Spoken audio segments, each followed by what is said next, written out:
Представниците на Државната изборна комисија под силно полициско обезбедување денеска од битолската печатница Киро Дандаро го подигнаа доверливиот гласачки материјал и се упатија до 80 општински изборни комисии. Печатењето на гласачкиот материјал беше завршено на време и утрово беше извршено примопредавање на гласачките ливчиња и на другиот изборен материјал.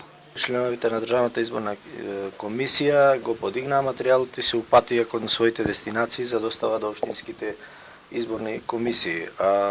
Од аспект на припременост на материјал и се до сега се одвива се безпрекорно и сметам дека во недела ќе немаме никакви проблеми, барем што се однесува на квалитетот, изработката на гласачкиот материјал. Овие ливчиња има 21 заштита, така да не можно да се фалсификува ниедно ливче, посебно оригиналните записници се направени на заштитна хартија, со не можно да се копира, не може да се преправа и на специјална хартија со генерирани податоци за секој избирачко место.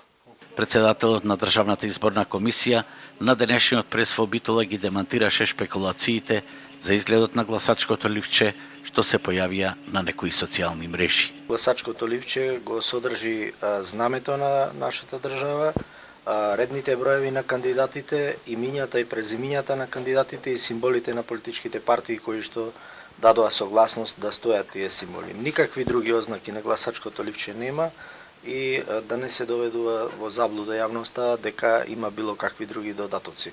За председателските избори на избирачкиот список се запишани 1.808.131 гласач, а изборниот процес ќе се одвива во 80 општински изборни комисии и на 3.480 избирачки места. Во сабота ќе се гласа во диаспората, а се пријавиле 1.782 гласачи, болни и изнемоштени се регистрирани 3.583, 1.600 затвореници и 7 иселени лица.